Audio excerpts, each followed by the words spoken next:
अच्छा, ये टॉपिक है साधना क्यों। आज का टॉपिक है साधना क्यों। ठीक है, इसमें हम 4-5 पॉइंट का हम जिक्र करेंगे और धीरे धीरे करेंगे। अगर आपको नहीं समझ में आया बोलो तो क्वेश्चन पूछिए। ठीक है, अब जितना क्वेश्चन पूछेंगे उतना आपको विषय क्लियर हो। ईश्वर दादाजी, मैं क्लियर हूँ।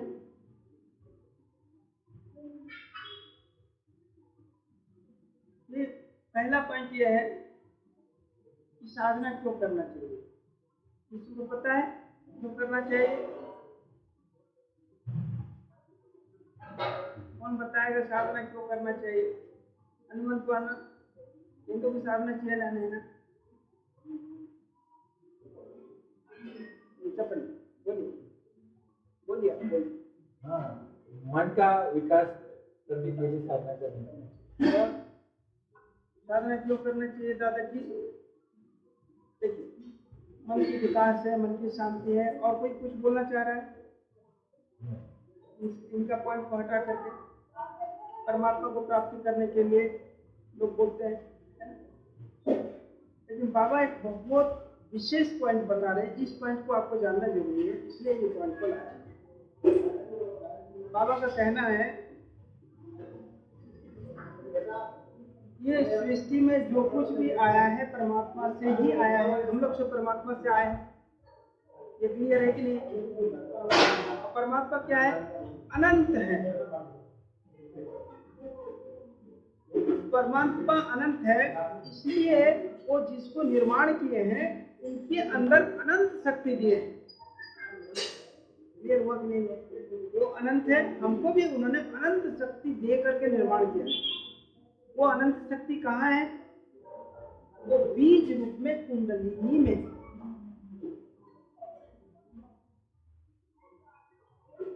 जिस तरह बाबा बोलते हैं कि देखो एक बरगद, देखिए बरगद कितना बड़ा बरगद है। अब बरगद का बीज कितना बड़ा है, वो आंख में दिखता भी नहीं, इतना छोटा हो। अब उस बरगद का बीज में इतना बड़ा बरगद छुपा हुआ है। अगर उसको खाद पानी, अगर हवा नहीं मिली तो क्या वो बरगद बन पाएगा? बीज ऐसे ही वो खत्म। इसलिए बाबा कहते हैं कुंडलिनी में वो शक्ति देकर के परमात्मा ने भेजा है और उसको खाद पानी देना हमारा कर्तव्य है। वो खाद पानी क्या है? वही है साधना। इसलिए जरूरी, साधना नहीं किए तो उसका वो बीज ऐसे ही रखे रखे वो खराब हो जाए। इतने करोड़ों जनता हमारे पास है जो साधना नहीं करते, उनके अंदर में जो परमात्मा का अनंत शक्ति था उसका विकास होने का कोई चांस ही नहीं। तुम साधना नहीं करते कहां से हो? साधना मतलब मंत्राघात, मंत्र चैतन्य और कठोर साधना। तीन प्रक्रिया से ही कुंडलिनी में वो शक्ति का जागरण होता है। वो शक्ति कुंडलिनी के अंदर जा करके उसको जागृत करता है। तब कुंडलिनी जग करके वो चक्रों के माध्यम से होते हुए आगे बढ़ता है और सहस्त्रार चक्र में जाके परमात्मा में समाहित होता है। ये चीज क्लियर हुआ? इसलिए साधना अवश्य ही करना है। इसलिए शास्त्रों में क्या कहा गया है? शास्त्रों में कहा गया है 100 काम है, 100 काम आपके पास पड़ा हुआ है तो सबसे पहले 100 काम छोड़ के पहले खाना खाओ। ठीक है, अगर 1000 काम है, 1000 काम अगर है तो 1000 काम छोड़ करके पहले नहाओ, स्नान करो।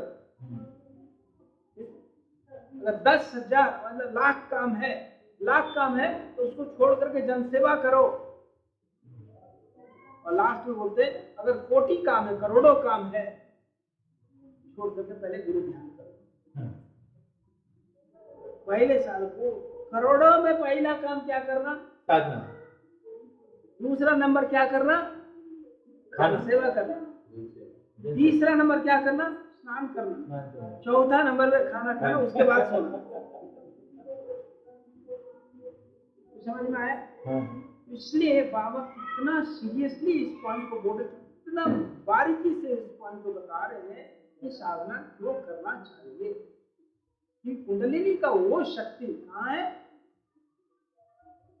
परमात्मा की शक्ति कुंडलिनी में है। कुंडलिनी शक्ति कहाँ है?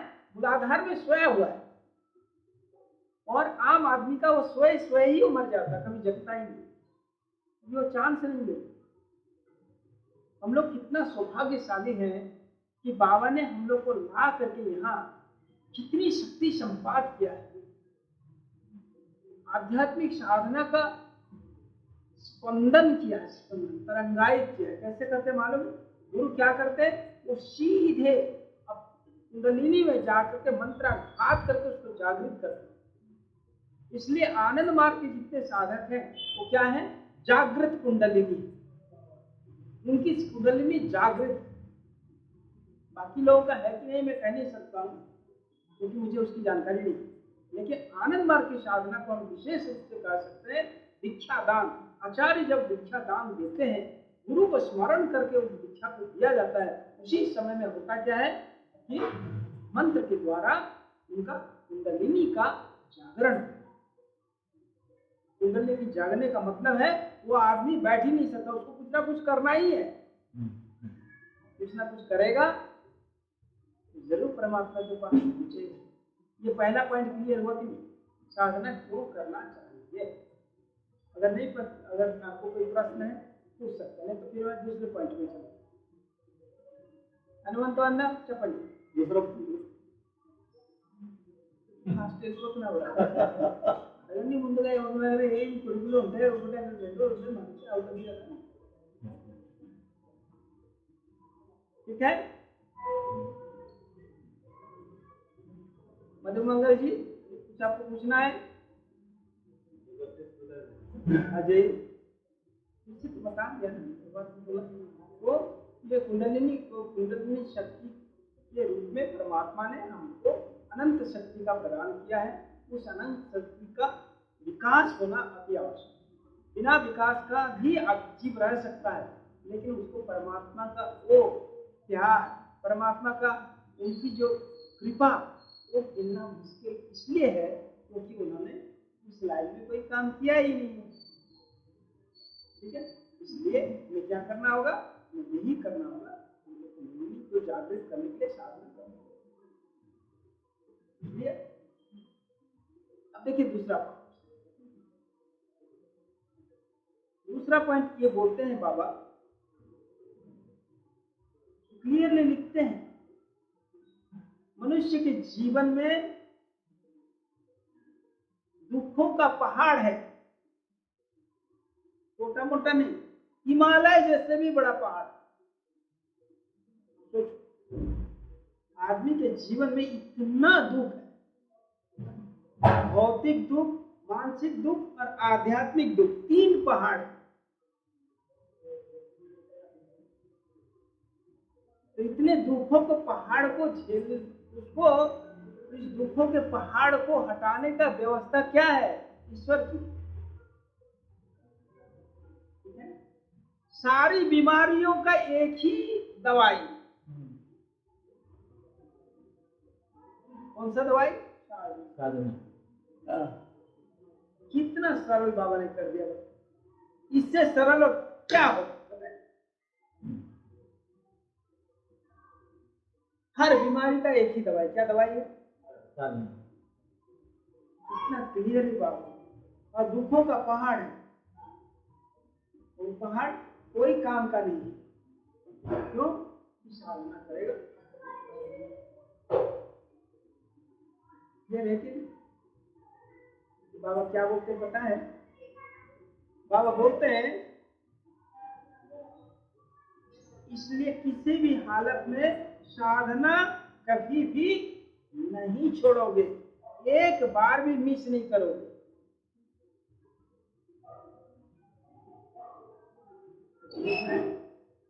उसमें एक बात बाबा बताते हैं, अगर गलती से अगर आपका साधना छूट गया तो आप क्या करोगे?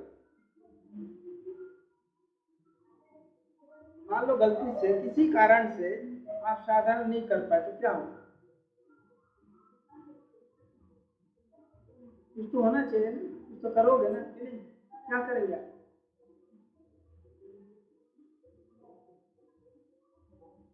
मालूम नहीं तो पास बोल दिया करो। हाँ, मालूम नहीं। ईश्वर जी आप क्या करेंगे अगर आपको? हाँ देखिए, खाना, सोना और नहाना तीनों चीज बंद।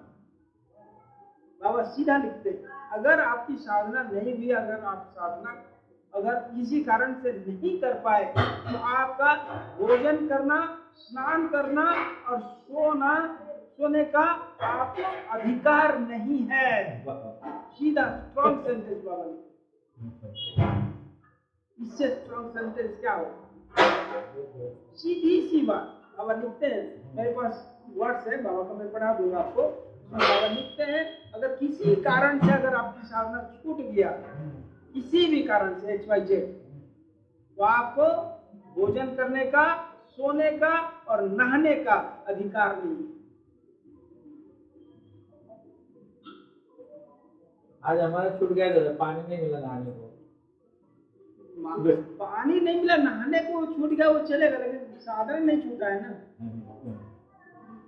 तो साधना छूट गया तो बताओ, तो फिर अभी आपका खाना में बंद कर दो।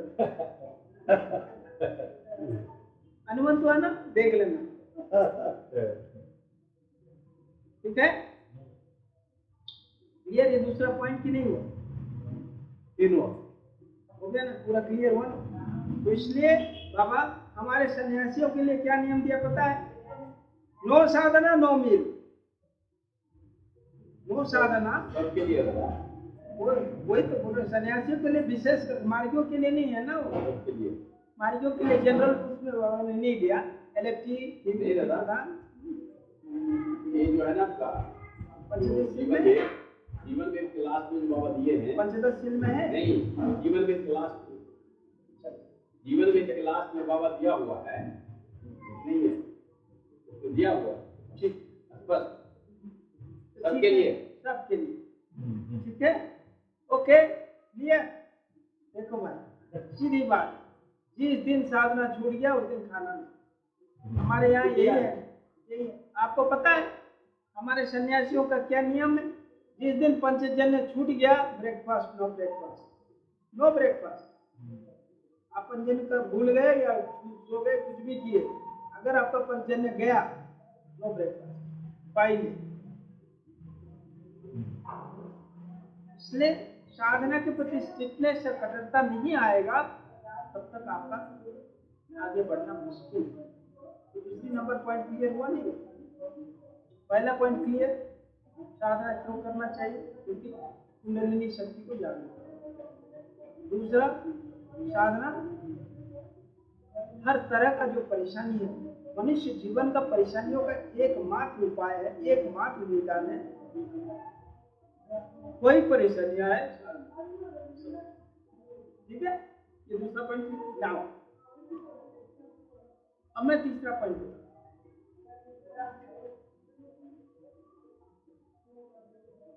अब बोलते हैं साधना करने से क्या है पता है? साधना करने से क्या होता है? कौन बताए? उसका दो बेनिफिट बाबा बता रहे।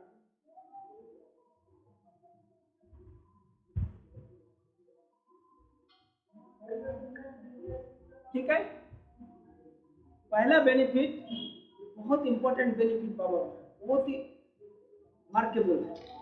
दो पॉइंट में बताऊंगा, पहला पॉइंट सुनिए, दूसरा पॉइंट सुनिए।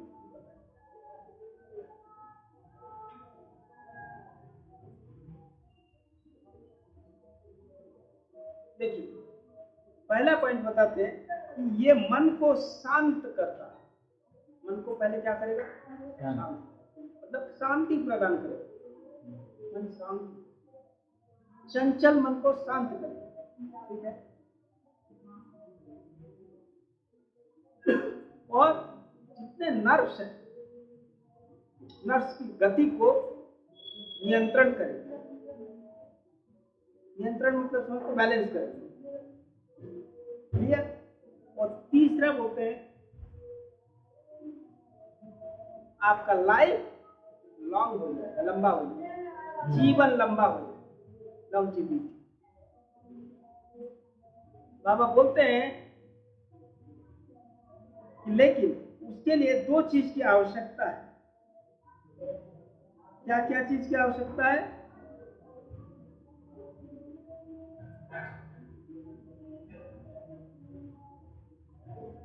उसके लिए बाबा बोलते हैं साधना करने से क्या होगा? ये तीन चीज तो बताया, क्या क्या होगा?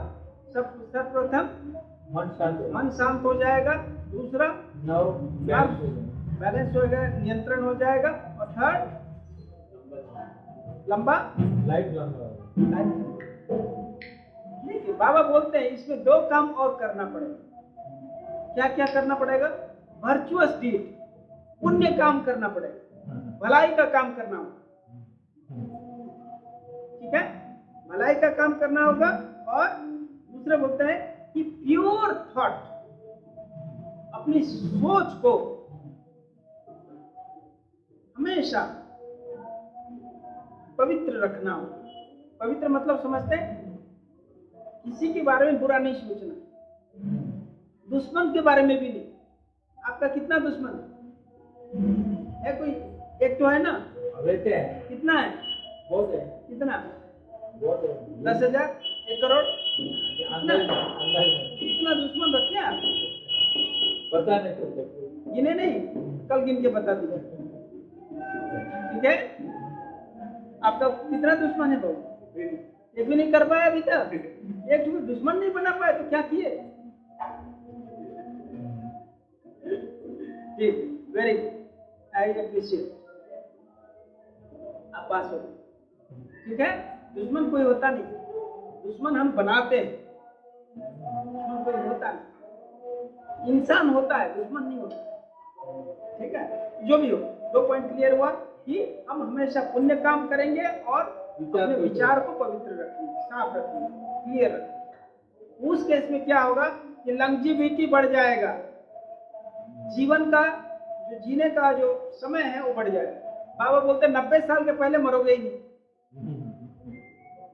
90 इयर्स मिनिमम, गारंटी दे रहे हैं, लिख के बाबा ने गारंटी दे रहे हैं कि 90 साल जिएगा ही मिनिमम, उसके बाद हिसाब किताब होगा।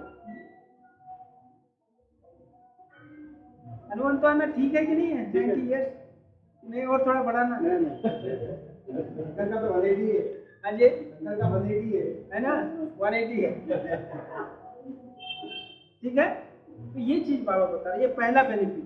क्या क्या बेनिफिट हुआ? पहला बेनिफिट में बताया कि मन को शांत करता है, दूसरा बताया लाभ को बैलेंस करता है, तीसरा बताया जीवन लाइफ लंबा करता है, जीवन को लंबा। ये पहला।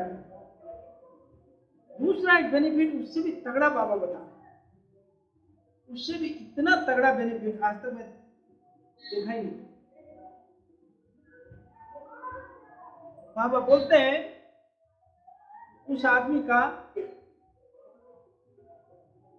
लैंग्वेज पढ़ने से बहुत बहुत इंटरेस्टिंग बाबा ने लिखा है ना, तो लैंग्वेज पढ़ना जरूरी है। थोड़ा सा भारा वही,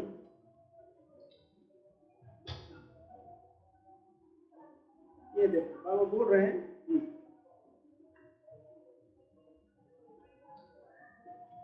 यहाँ पर बाबा लिख करके बता रहे हैं। देखिए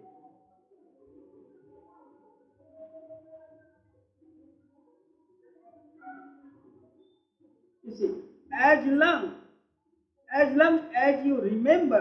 तो जब आप साधना करेंगे, बाबा एक डायरेक्शन दे रहे हैं, उसमें ये सोचना है कि हम साधना करते हैं, तो आप साधना करते हैं कि नहीं करते हैं?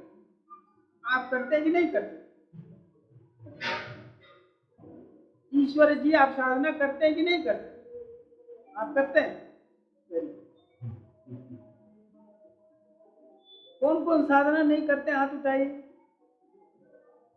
सब लोग साधना करते हैं, जो सारे के सारे फेल हो गए। हम साधना नहीं करते, गुरु साधना करवाते हैं। नहीं, साधना करते भी और करवाते हैं, दोनों काम होता है।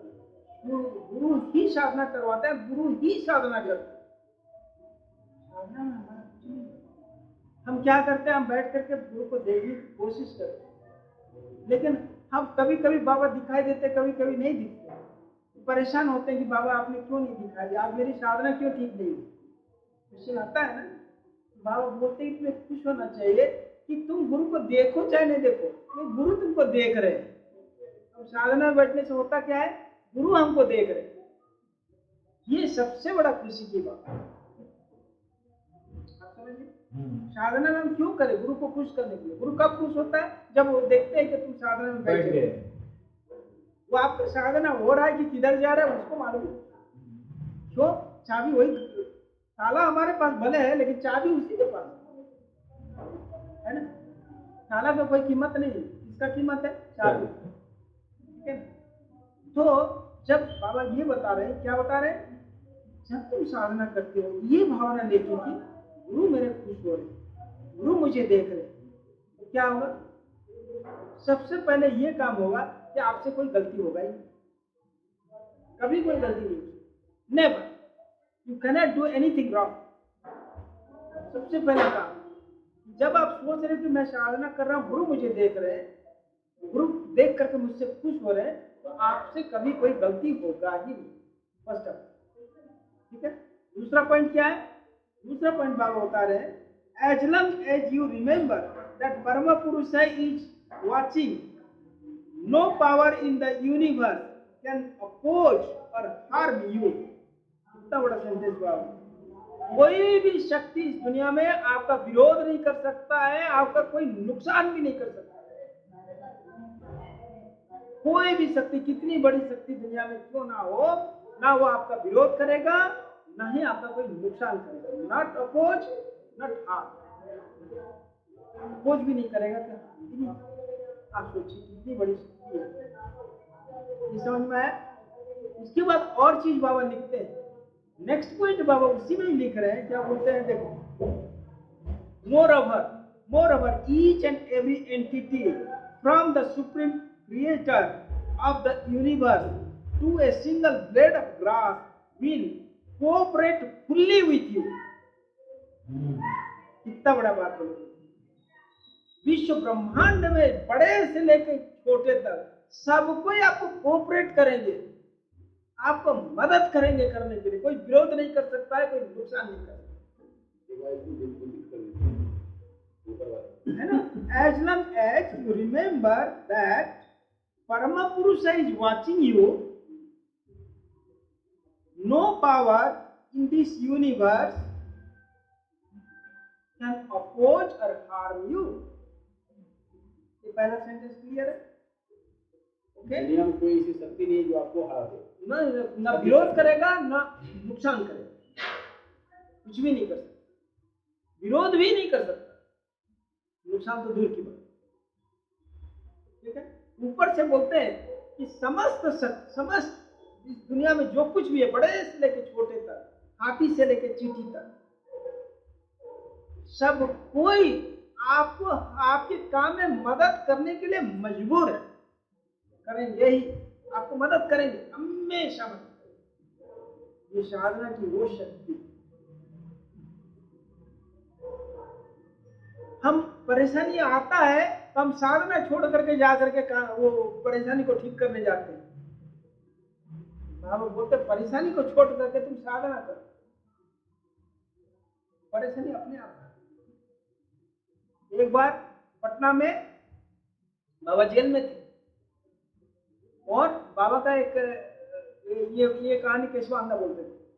तो एक आदमी था जो बाबा के लिए डेली खाना बना करके भेजता था जेल के लिए, रामानंदा लेकर के जाते, रामानंदा पिए थे तो रामानंदा वहां से खाना लेकर जाते। और उनकी साधना इतनी अच्छी होती थी, सोच नहीं सकते, घंटों बैठ के साधना। ऐसा एक समय आया उनकी साधना थोड़ा सा ठीक नहीं हुआ, एक दिन हुआ, 2 दिन हुआ, 10 दिन हुआ, 20 दिन हुआ, जरा परेशान हो गए, मेरी साधना क्यों अच्छा नहीं हुआ, मैं तो अब भी बाबा के लिए खाना बना के भेज रहा हूँ। उसने बोला, एक दिन रामानंदा को बोला, दादा मैं थोड़ा बाबा से मिलने जाना चाहता हूँ। तो वो बोले कि ठीक है, मैं बाबा से पूछ के आता हूँ।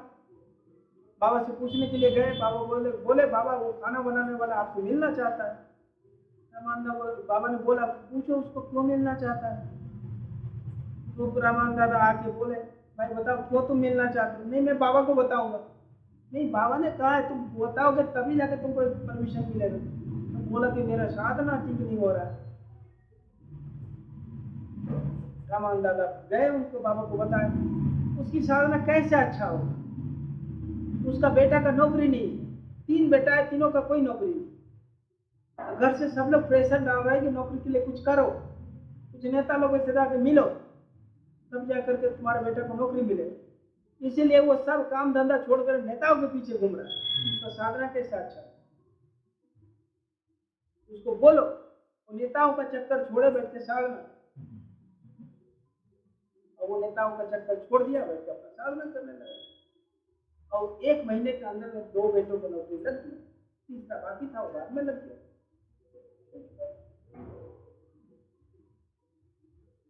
जब परेशानी आए बाबा को ना छोड़े। हम क्या करते हैं बाबा को छोड़ करके परेशानी को पकड़ते। परेशानी 4 लाख मारता है तो हम चिल्लाते हैं बाप रे बाप। समझ में। जब परेशानी आए बाबा को तुम तो जानते हो ना परेशानी तो तुम ही लाए हो, जो करना तुमको करना है, हमको क्या करना है। ठीक है, सिंपल सी बात समझ में आए। इसलिए ये पॉइंट आपको क्लियर हुआ कि इस दुनिया में कोई शक्ति नहीं है जो आपका विरोध कर सके और नुकसान कर सके। कितना बड़ा ब्लेसिंग दिया हमने, कितना बड़ा कौन गुरु ने गारंटी दिया। ऐसा ऐसा गारंटी बाबा ने दिया है सोच भी नहीं सकते। एक एक लाइन पढ़े बोलो तो एक एक बूंद आंसू गिरता है। ऐसा ऐसा चीज बाबा ने दी। ठीक है, क्लियर है, समझ में आ रहा है। ओके नेक्स्ट देखिए देखिए साधना की दुनिया में एक बाबा बहुत स्ट्रांग पॉइंट बोला है। हम लोग क्या है पता है, साधना की दुनिया में सबसे बड़ा शत्रु कौन है पता है। साधना की दुनिया में सबसे बड़ा शत्रु मालूम है, जो बताएगा पास होगा।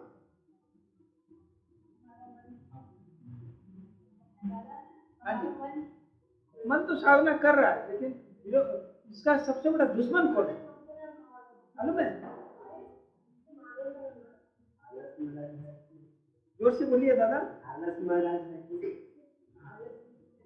लेथर्जी। उसके लिए बाबा लिख रहे हैं, ये सेंटेंस आपको जानना बहुत जरूरी है। इतना भयंकर लिखा है बाबा ने कि आपको पसीना छूट जाए।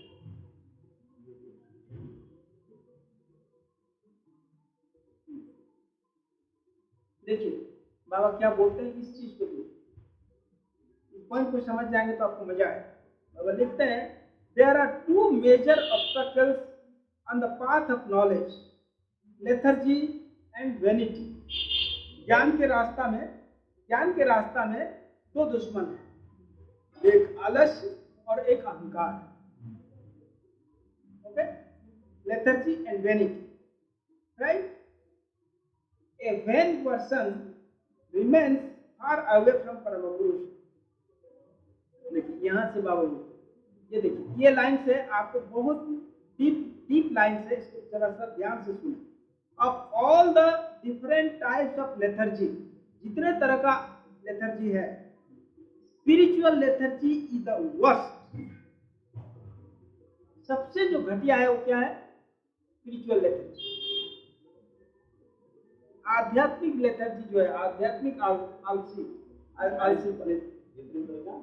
अब all the types of different types of lethargy, जितने तरह का लेथर्जी है, जितने तरह का आलस्यता है, उसमें सबसे जो घटिया है वर्स्ट, बाबा ने वर्ड यूज किया, worst is spiritual lethargy. And what is spiritual lethargy, इसको भी बाबा बता रहे। सबसे वर्स्ट स्पिरिचुअल लेथर्जी। और स्पिरिचुअल लेथर्जी क्या है वो बाबा बताया। Spiritual lethargy means not to sit for meditation. गप मारते रहेंगे, टाइम पास करते रहेंगे, साधना में नहीं बैठे, टीवी देखते रहेंगे, चौका छक्का लगाते रहेंगे,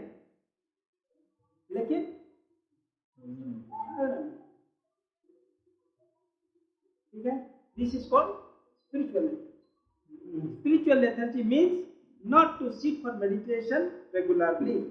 Okay, those with spiritual lethargy have time for all other actions. सब काम के लिए उनके पास समय है, but for spiritual practice there seems to be no time. साधना के लिए नो टाइम, बाकी सब के लिए time time time time. Okay, they say it's already late today.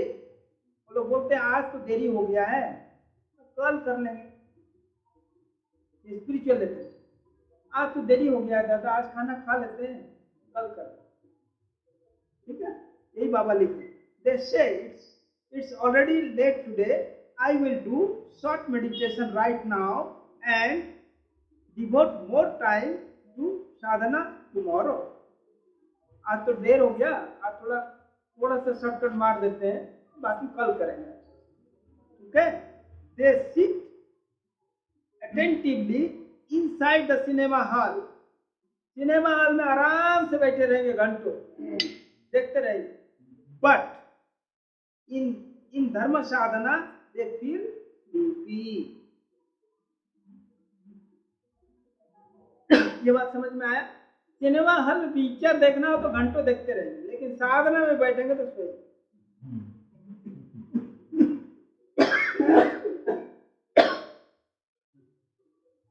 This is spiritual.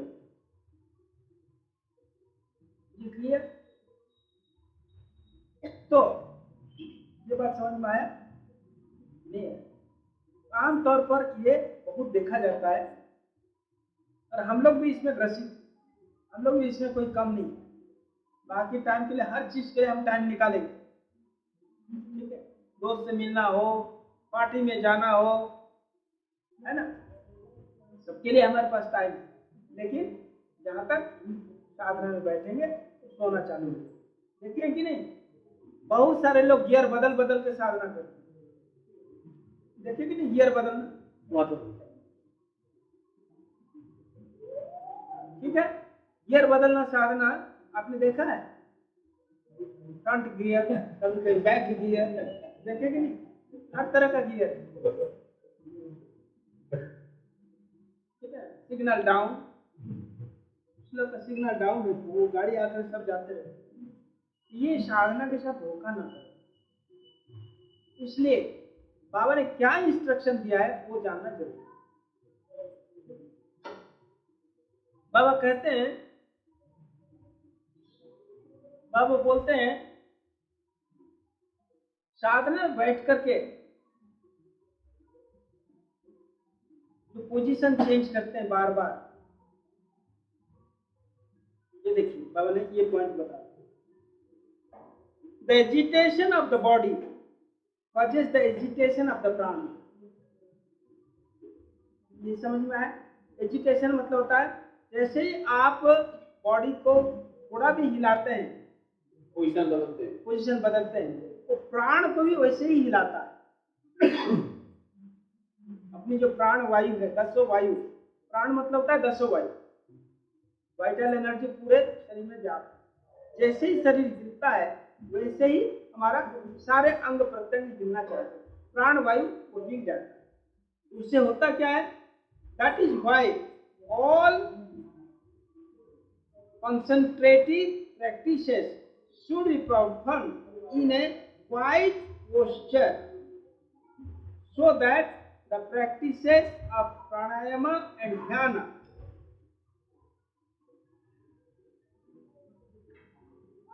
may progress cohesively. At the time of meditation, the repeated movement of the body, now lying, now sitting, now standing, are extremely detrimental to the mental concentration. बाबा क्या बोल रहे हैं कि कुछ लोग आप देखोगे साधना में बैठ करके बार बार पोजीशन बदलते हैं। कभी हाथ, कभी थोड़ा सा इधर टेढ़ा करेंगे, कभी थोड़ा सीधा होंगे, कभी कुछ करेंगे, कभी पैर को ऊपर करेंगे, कभी नीचे करेंगे। जितना बदलते हैं, जितने बार आप बदलेंगे, उतना ही आपका प्राण चंचल चंचल।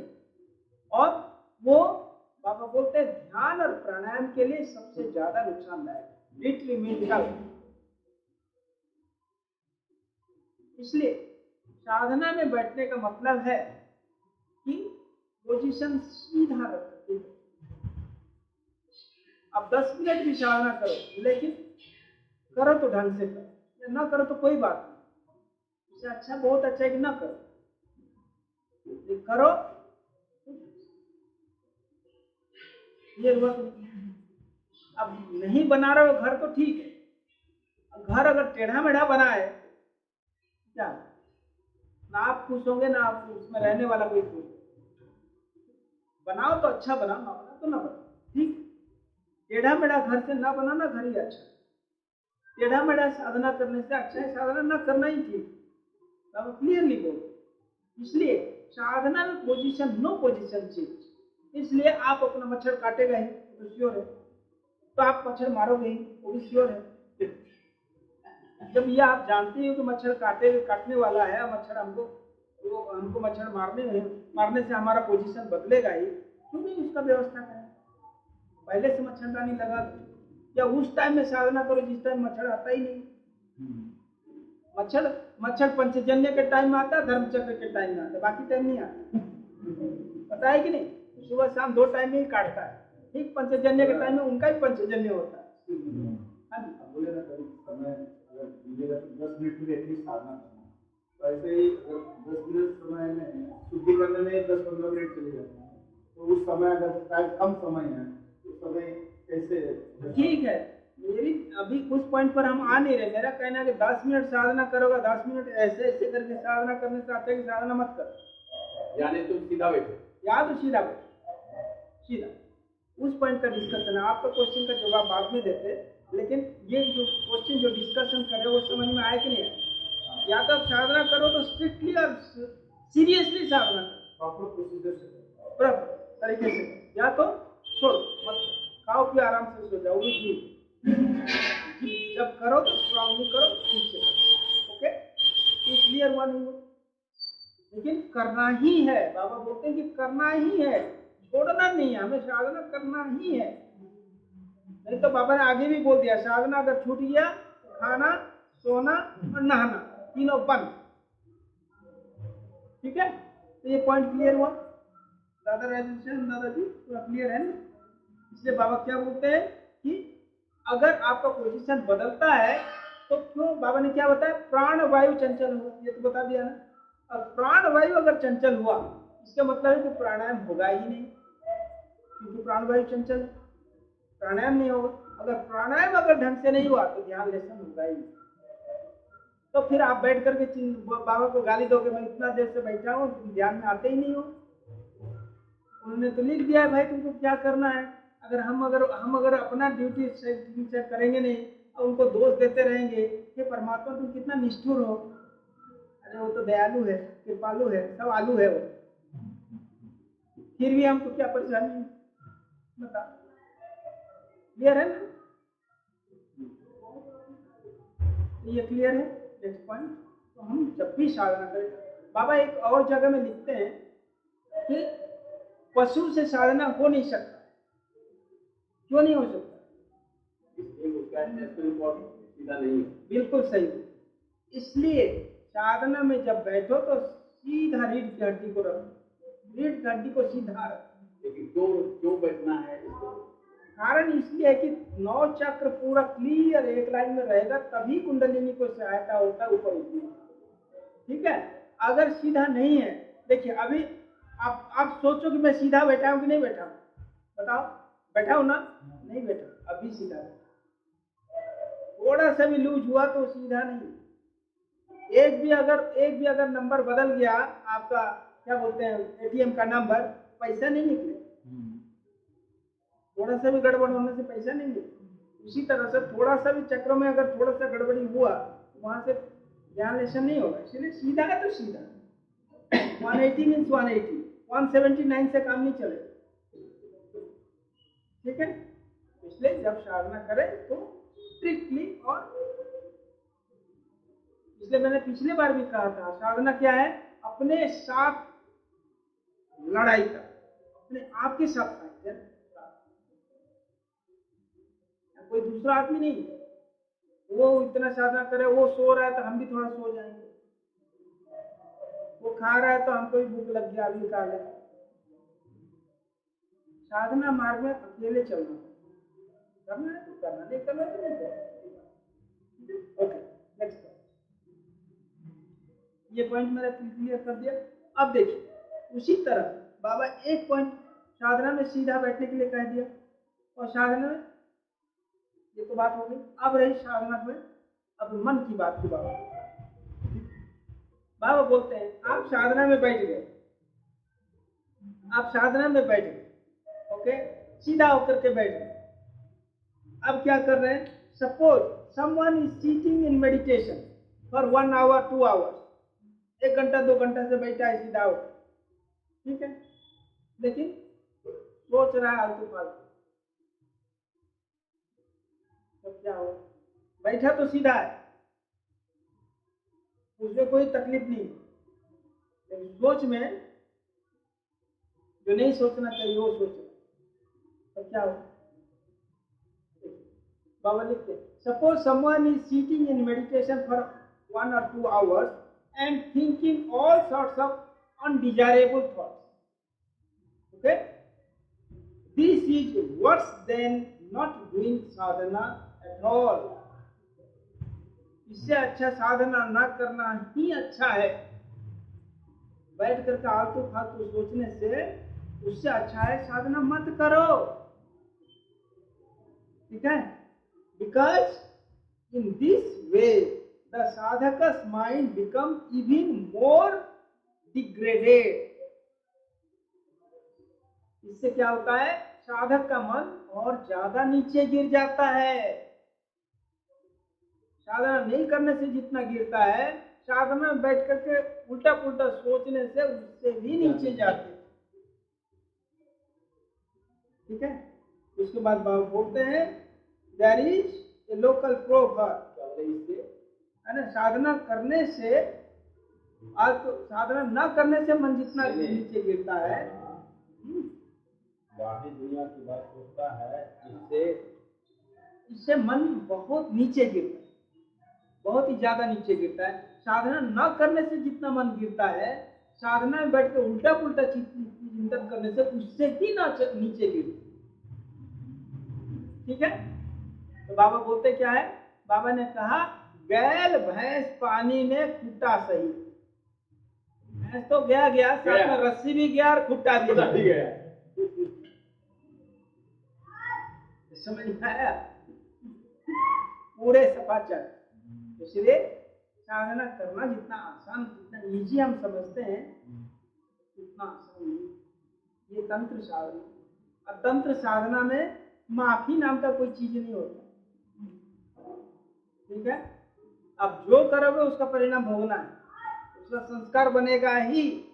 संस्कार बनने का मतलब है संस्कार का परिणाम भी भोगना तय, कोई बचा नहीं सकता, गुरु भी नहीं बचा।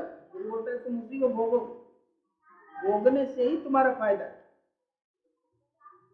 इसलिए गुरु और मौका देते नहीं, जल्दी तुम भोगो। तो ये कुछ पॉइंट्स आपको समझ में आए कि नहीं? अब रही बात, ये तो क्लियर हो गया कि भाई साधना करना जरूरी है, दूसरी ढंग से भी साधना करना जरूरी है। अब किस ढंग से साधना करें, कैसे हम साधना करें, अब इस पॉइंट पर आकर, ठीक है? देखिए एक चीज बताइए, हमारे इंद्रिय कितना है पता है? हमारे इंद्रिय कितना है 10 जानते हैं ना? 11 है, चलो मान लिया आपका भी बात। कितने तरह का इंद्रिय है? 2 तरह का। श्योर है आप? सोच लीजिए, फेल होंगे तो आपको क्लास से निकाल दिया जाए। अभी तक तो जो है कर्मेंद्रिय और ज्ञानेंद्रिय, अभी तक जो आ रहा है, अब तीसरा क्या है, चौथा क्या है? नहीं, आपको यही चीज मैं क्लियर कर देना चाह रहा हूँ। इंद्रिय कितने तरह का होता है? ज्ञानेंद्रिय और कर्मेंद्रिय। तीसरा है प्राणेंद्रिय। हाँ जो दस वायु है, जो 10 वायु है वो 10 वायु का मिलित नाम प्राणेंद्रिय। ठीक है, ये तो 10 वायु का मिलित नाम क्या है? प्राणेंद्रिय। ठीक है, अनेक क्वेश्चन है। अब देखिए बाबा क्या बोलते हैं, बड़ा इंटरेस्टिंग बात है। एज द रिजल्ट ऑफ साधना, साधना के द्वारा all organs, motor organ, sensory organ and प्राण ऑर्गन, मतलब ज्ञानेंद्रिय, कर्मेंद्रिय और प्राणेंद्रिय। साधना का रिजल्ट, हाँ, एट द रिजल्ट ऑफ साधना, साधना के परिणाम से, जब आप साधना करते हैं उसके परिणाम आता है, तो परिणाम में क्या होता है? ये जो तीनों इंद्रिय हैं, क्या होता है? अटेन कंपोजन, इनको शांति मिलती है, कंपोजन, संतोष मिलता है। ठीक है,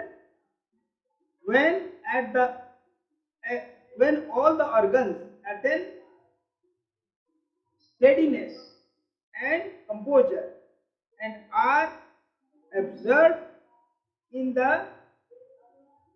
bearing of the supreme entity, we call it the stage of samadhi.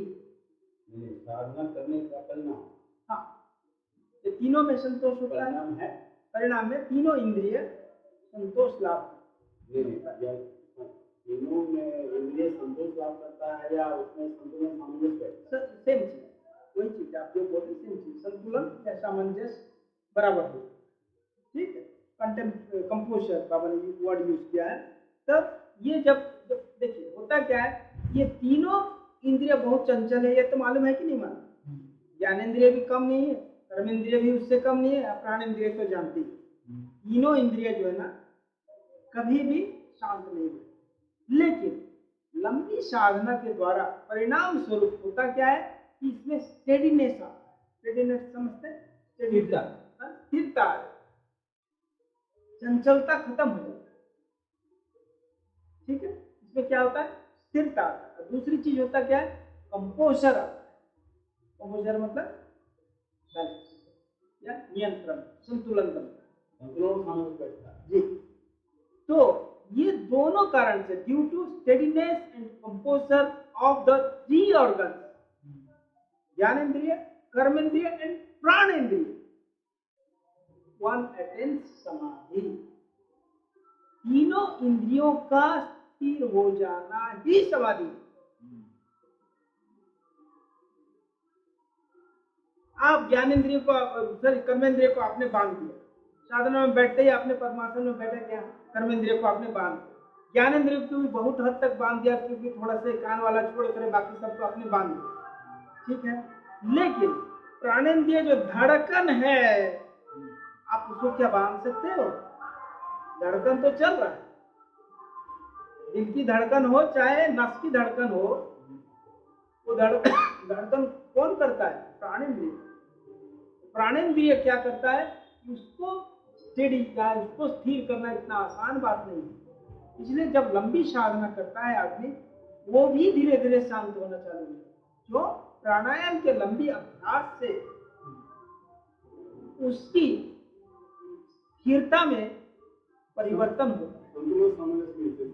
जी, जब ये तीनों एक साथ जब स्टेडीनेस में आ जाते हैं, स्थिरता में आ जाते हैं, उस अवस्था का नाम है।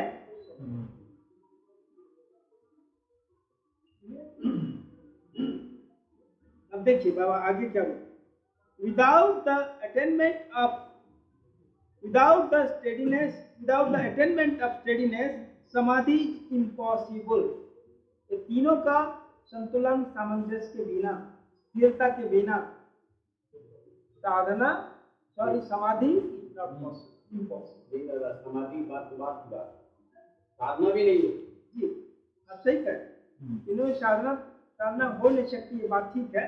उसके आगे तक बढ़ने के बाद बाबा इस चीज को बोल रहे कि रिजल्ट, परिणाम, लंबी साधना का परिणाम पर बाबा चर्चा करते हुए बोल रहे हैं कि ये तीनों स्टेडीनेस आ जाएगा तभी समाधि होगा। तीनों जब तक समाधि मतलब स्थिर नहीं हो रहे, समाधि impossible. For without steadiness meditation is not possible. यही चीज आपने जो कहा उसी चीज को बाबा ने, ये बिना स्थिरता का मेडिटेशन भी संभव नहीं, साधना भी संभव नहीं। ठीक है, विदाउट मेडिटेशन समाधि इज नॉट पॉसिबल। ठीक, स्थिरता के बिना साधना संभव नहीं है, साधना के बिना समाधि संभव नहीं है। इसलिए ये तीनों इंटरलिंक्ड है। ये बात समझ में आ गई? कितनी गहरी डीप में जा जाकर के एक बात सारी चीज जितनी चीज है ना सब बाबा की किताब, बाबा की किताब को बाहर देख। इसलिए बाबा क्या बोलते हैं, मन को हमेशा तीर्थ में रखो। तीर्थ, तीर्थ समझते हैं? तीर्थ जानते हैं? तीर्थ किसको बोलते हैं? आप गए हैं? नहीं गए? आप तो तीर्थ करते नहीं हो। चारों धाम किए हो आप? एको धाम किए हो? नहीं तो बाबा धाम कर है कि नहीं? किसको पता है तीर्थ होता क्या है? तीर्थ देखे हो? नहीं गए कभी? नदिया का काट बोलते हैं। हाँ जी, किनारा बोलते हैं, काट बोलते हैं।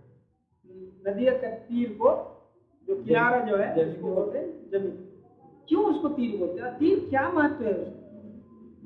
क्यों बाबा तीर्थ का चर्चा कर, जबकि हमको इदम तीर्थम भ्रमंती तमसा जना आत्म तीर्थम न जानती कथम मोक्षो करानंद। बाबा ही बोलते हैं कि इस तीर्थ उस तीर्थ घूमना बेकार का टाइम बर्बाद है। फिर भी यहाँ पर बाबा ने तीर्थ की बात क्यों बोल रहे हैं? बाबा बोल रहे हैं कि मन को तीर्थ में रखना। तीर्थ क्या चीज, क्यों जरूरी?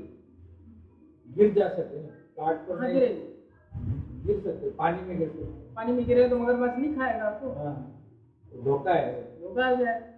और जमीन पर रहेंगे तो सूखा सूखा बिना पानी का मर जाओगे, दिक्कत है, क्या करें? ठीक है, बाबा कहना है कि where the spiritual world and the mental world are meeting, that is तीर्थ। जब मन और आत्मा का मिलन हो वही तीर्थ है ना। तो इसलिए बाबा कहते हैं कि वो जगह एक तीर्थ एक ऐसा बिंदु है, ऐसा एक जगह है जहां से होता क्या है, जहां दो दुनिया की मिलन होता है, आध्यात्मिक दुनिया और भौतिक दुनिया का मिलन। अर्थात आपके मन ऐसा कंडीशन में आगे पहुंच गया है, साधना करना है तो घर से साधना में चले, अगर दुनिया में काम करना है घर से दुनिया के काम में बिजी हो। मतलब जहां से आत्म मोक्षार्थम भी संभव है और जगत हिताय से भी संभव है, ये दोनों का जो मिलन बिंदु है वही है। इसलिए बाबा कहते हैं कि मन को हमेशा तीर्थ में रखो, अर्थात साधना की जरूरत है तो साधना करो, काम की जरूरत है तो काम करो। ठीक है, उसी तरह का। इसलिए बाबा ने क्या नाम रखा? वारकर। बाबा ने कभी नहीं कहा कि तुम सन्यासी हो, कि तुम क्या बोलते हो साधक हो, ये सब का कोई प्रयोग ही नहीं किया। बाबा ने क्या प्रयोग किया? वारकर। बाकी सब में क्या क्या उपाध्याय होता है, क्या क्या उनका डिग्री होता है मालूम? महामंडलेश्वर। तो महाउपाध्याय उपाध्याय तो नीचे हो गया, उसके ऊपर मंडलेश्वर, विश्व मंडलेश्वर। इतना बड़ा बड़ा डिग्री होता है, आपको पता है? जानना पड़ेगा ना, सब चीज जानना। ठीक है, तो तीर्थ समझ में आए। तो बाबा कहते हैं कि साधना करना हो तो मन को तीर्थ में रख करके साधना, ताकि हम दोनों तरफ बैलेंस करें। कभी कभी होता क्या ना, साधना करते दुनिया को छोड़ दिए, कभी कभी साधना दुनिया को पकड़े हुए साधना को छोड़ दे। तीर्थ में मन करो, साधना के समय में साधना, काम के समय में काम। बाबा यहाँ तक बोलते हैं क्योंकि दुनिया में ज्यादा काम करना ही पड़ता है, क्योंकि जीना है तो श्वास लेना पड़ेगा, तो जीने के लिए कुछ खाना पड़ेगा, कुछ तो करना पड़ेगा। इसलिए दुनिया में अधिक समय हमारा जगत हिताय में चला जाता है, मतलब अपने को बैलेंस करना। इसलिए साधना की और बाबा बोलते हैं हाँ, सप्ताह में हो या महीने में हो, कुछ समय ऐसा निकाला जाए जिस दिन हम बैठ करके पूर्ण साधना करेंगे, कोई दुनियावी काम नहीं करेंगे। उसी का नाम है उपवास। महीने में 4 बार करने के लिए सन्यासियों को बोला है, 2 बार करने के लिए गृहस्थों को बोला। ऐसे भी जो आपका आद्य नाम जी,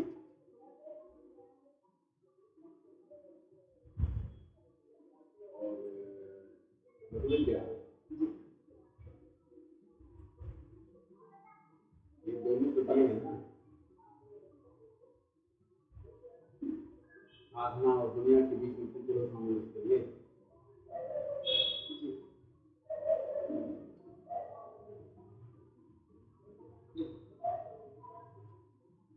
देखिए अब मैं लास्ट पॉइंट बताता हूँ। कितना टाइम हो? टाइम है ना मेरे पास? नो नो नो नो, कोई बात नो, बराबर। फिफ्थ में और इधर भी जा सकते, उधर भी जा सकते। ठीक है, ओके। देखिए साधना के लिए बाबा ने एक बहुत गहराई से एक पॉइंट बताया, बहुत ही रिमार्केबल पॉइंट। इसको जरा से नोट करिए। इस पॉइंट 105 नंबर में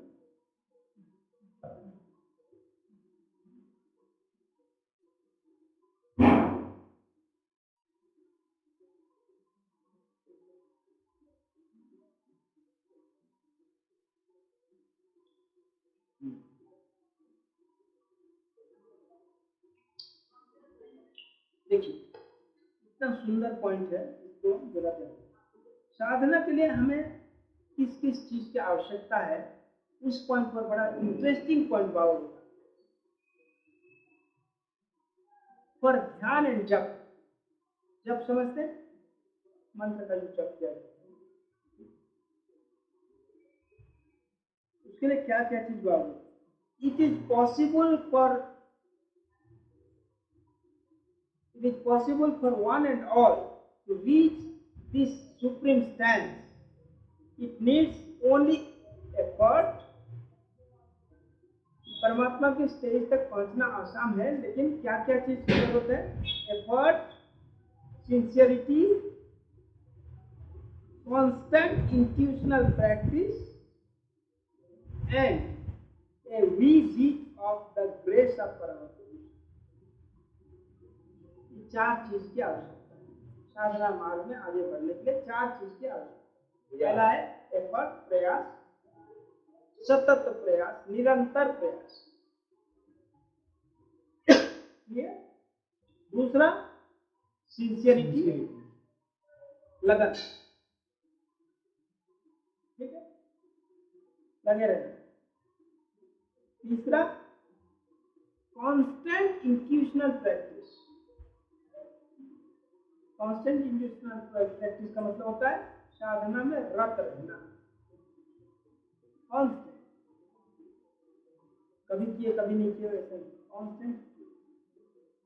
सतत प्रयास, निरंतर अभ्यास, यही है ना जी।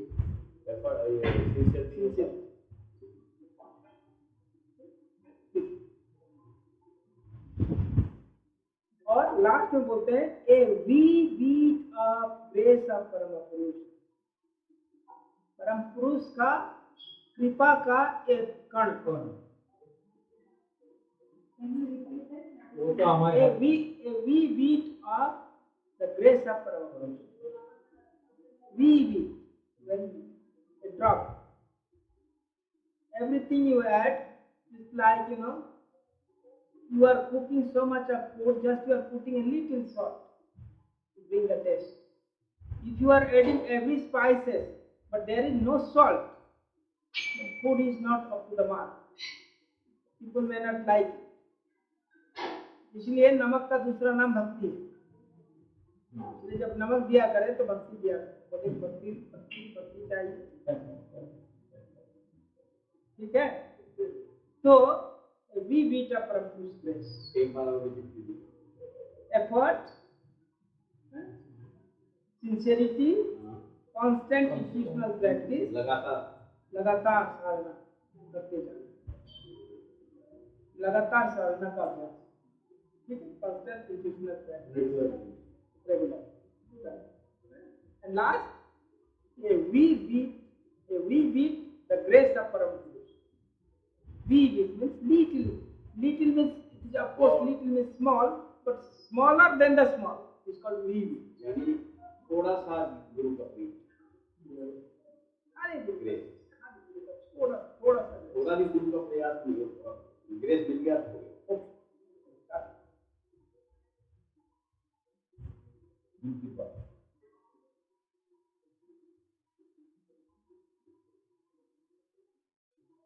लास्ट ये भी कुछ करना पड़ेगा। उसके लिए तो अपने पास कुछ है नहीं। हाँ, बाबा का सारी प्रवचन शुरू होता है भक्ति से और खत्म होता है समर्पण। एक ही तो उनके पास किया, अब वो दोनों असंभव। भक्ति आपके बस में है नहीं समर्पण, दोनों चीजें नहीं। क्या बोले? ये बोल रहे हैं कि ये जो कृपा का कण पाने के लिए क्या करना पड़ेगा। मैं बोला कि बाबा का हर प्रवचन यही कहते हैं कि भक्ति से शुरू होता है और समर्पण में खत्म। कोई चीज होगा तो वो कृपा मिल जाएगा। ना भक्ति आसान है ना समर्पण आसान है, कहने के लिए सब है। हम रोज दिन गुरु पूजा करके तमद्रव्य जगत गुरु किए जा रहे, कुछ हो नहीं रहा।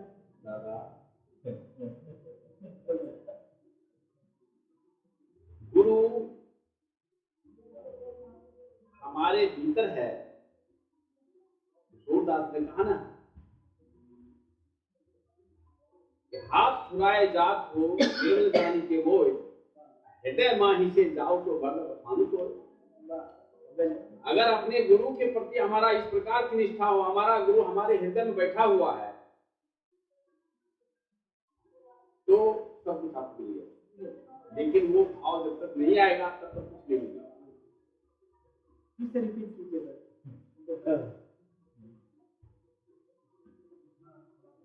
सूरदास जी बाबा ये बात कहीं चर्चा हुई है कि बाबा एक बार ये सूरदास जी एक बार कहीं कुआं में गिरे।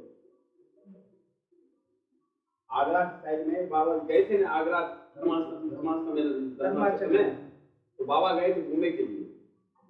तो वो कुआं अभी तक मौजूद है। तो कुआं में गिर गए, निकल नहीं पा रहे हैं। वो कह रहे हैं अरे कोई निकाल दो, कोई निकाल दो। तो कृष्ण जो है बालक रूप में आए और उसको हाथ पकड़ के निकालने का तो जा रहे हैं। तो सूरदास जी कहते हैं बाह छुड़ाए जात हो निरंजन के मोय, हृदय माहुल से जाओ तो मतलब तो कहने का मतलब है तुम हाथ छुड़ा के जा रहे हो, मैं बहुत बड़ा भक्त हूँ, बहुत बड़ा शक्तिशाली हूँ, तुमको मैं अपने हृदय में बैठा के रखा हूँ। अगर तुम मेरे हृदय से चले जाओ तब मैं तुम्हें बोलूंगा। तो हमारा गुरु हमारे हृदय के अंदर बैठा हुआ है, बाहर नहीं है। एक नहीं है तो सब कुछ मिल जाएगा। हम बाहर में सोचते रहते हैं। तो हमारा गुरु हमारा इष्ट हमारे हृदय के अंदर में है, बाहर नहीं है। तो आपको सब कुछ मिलेगा, सब समय मिलेगा। जहां जो खोजिएगा सब कुछ मिल जाएगा।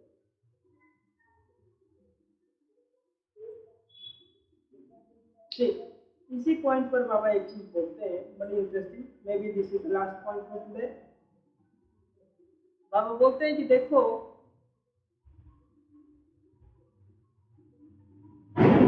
जब आप गलत काम करते हो, बैड एक्शन, बुरा काम करते हो, तो आसानी से हो जाता है। जब अच्छा काम करते हो होता ही नहीं। बाबा एक प्रभात संगीत में भी लिखते हैं जो काम इतना सरल दिखता है वो भी भयंकर मुश्किल ढंग से ही होता है।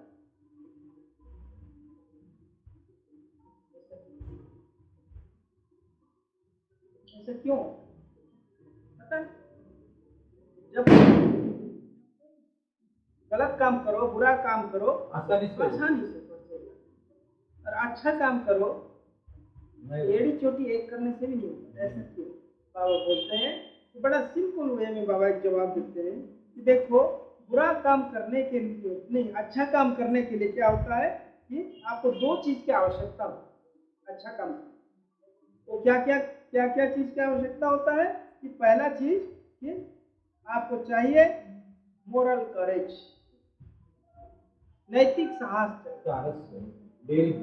Okay, moral courage and spiritual strength, आध्यात्मिक शक्ति, अच्छा काम करना। ठीक है, मौलिक साहस और आध्यात्मिक शक्ति की आवश्यकता है अच्छा काम करने के लिए। अब बुरा काम करने के लिए ये दोनों की जरूरत नहीं, इसलिए बुरा काम से हो जाता है और अच्छा काम के लिए आंसू गिराते गिराते थक जाते, यो नहीं होता है लेकिन बड़ी मुश्किल से। यही कहना है बाबा का कि साधना करना सबसे अच्छा काम है। उसके लिए नैतिक साहस और आध्यात्मिक शक्ति का अर्जन करना